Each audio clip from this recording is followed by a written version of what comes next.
আল্লাহ পাক সারা পৃথিবীর সমস্ত জ্ঞান যদি একটা দাঁড়িপাল্লা চাপিয়ে দেওয়া হয়, হাবিবুল্লাহর জ্ঞানের নওজিবুল্লাহ উদাহরণই হয় না, ধারে কাছেও যেতে পারবে না। একবার জোরে বলেন সুবহান।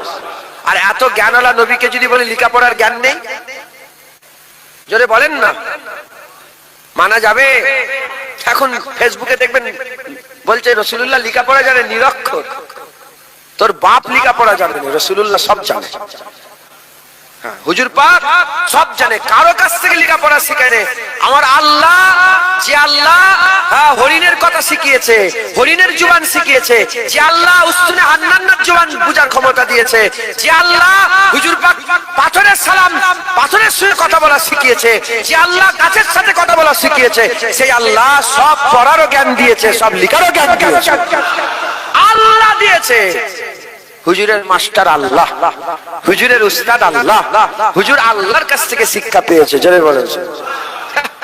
এ শয়তান বলছে হুজুর লেখাপড়া জানেন। দেখবেন ওহাবিরা বলে, দেখেন না, ওহাবি ওহাবি। বললাম গরু ছাগল সব জায়গায় আছে, আমাদের ফুটপাতেও গরু ছাগল আছে।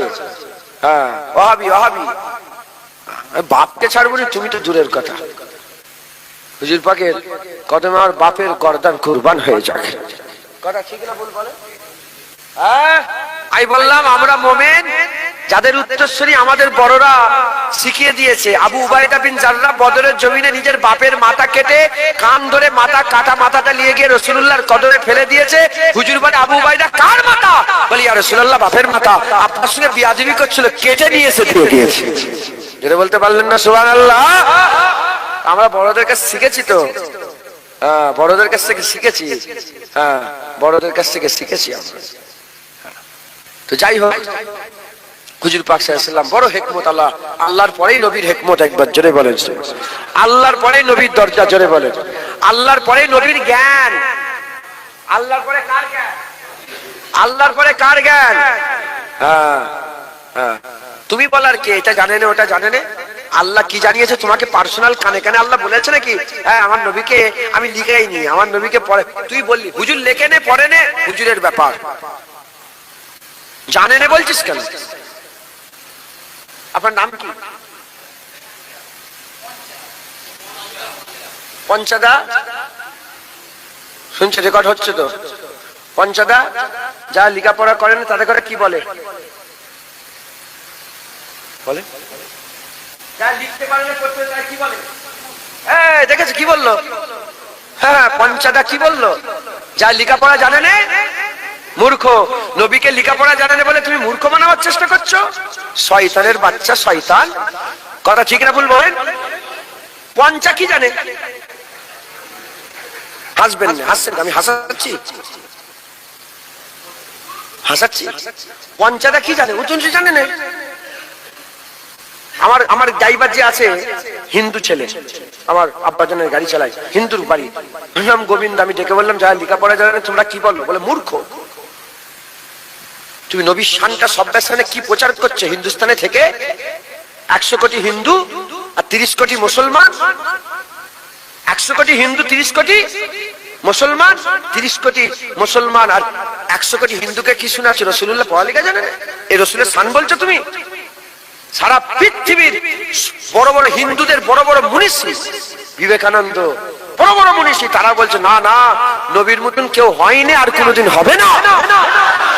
মুহাম্মদ সাল্লাল্লাহু আলাইহি ওয়াসাল্লামের মতন কেউ আসেনি, কেউ আসবে না। সর্বকালের সর্বকালের সর্বযুগের সবচেয়ে সেরা মানব, মহামানব মুহাম্মদ রাসূলুল্লাহ। হিন্দুরা বলছে সেরা, আর সেই মুসলমানের বাচ্চা হয়ে হিন্দুদের করে শোনাচ্ছে আমার রাসূলুল্লাহ পড়ালেখা জানে। এটা কোনো কথা হলো? যার মুখ থেকে এই কথা শুনবে তাকে যদি সালাম দাও, আমাকে জীবনে সালাম দেবে না। তার সঙ্গে যদি উঠা বসা করে, আমার সঙ্গে উঠা বসা করবে না। খবরদার। আমরা রাসূলের জন্য সম্পর্ক রেখে দিয়েছি। কথা ঠিক না ভুল বলেন? নবীর লেগে আমাদের সম্পর্ক, নবীর জন্য আমাদের সম্পর্ক। মুনাফিক তো দিলের মধ্যে কি আছে? দিলের মধ্যে রাখ, জুবান দিয়ে বের করলে জুবান টেনে ছেড়ে নেওয়া হবে। নবীর বিরুদ্ধে কথা আমরা কোনোদিন সহ্য করিনি, করব না। কিয়ামত পর্যন্ত মুস্তাফার গোলাম কোনোদিন সহ্য করে নেবে না। কথা ঠিক না ভুল বলেন? গুনাহ হতে পারে, আমলে কমতি হতে পারে, আকীদায় যেন কোনো কমতি না থাকে, বলেন ইনশাআল্লাহ। হ্যাঁ, আল্লাহ মাফ করেন। দাড়ি চাচা সে ফাসিক, সে কি কাফের? দাড়ি চাচা কাফের? যারা নামাজ কাজা করে তারা কি কাফের হয়ে গেল? যারা হারাম খায় তারা কি কাফের হয়ে গেল? না, গুনাহগার, ফাসিক, ফাজির, বদমাইশ, খারাপ, জঘন্য। কিন্তু ঈমান টিম করে তাদের দিলের কোন কোনায় জ্বলছে। এই ঈমান জ্বলছে কেন? আকীদা, মুস্তাফার গোলামিতে ঈমান জ্বলছে। হুজুর পাকের মহব্বত, আল্লাহর রাসূলের প্রতি ঈমান, বিশ্বাস, অল্প হলো ঈমান জ্বলছে। আমাদের মুরব্বিরা বলে দিয়ে গেছেন, কিয়ামতের ময়দানে যারা আমলের কমতি, আল্লাহ মাফ করেন, আল্লাহ না করেন, আমলের কমতি হতে পারে, ঈমান যাদের ঠিক থাকবে, জোশ মেরে কিয়ামতে রাসূলুল্লাহর কাতারে দাঁড়িয়ে যাবে, হাবিবুল্লাহর কাতারে জোশ মেরে দাঁড়িয়ে যাবে। অতএব ঈমানে কোনো কমতি করবেন না। হুজুরের মহব্বত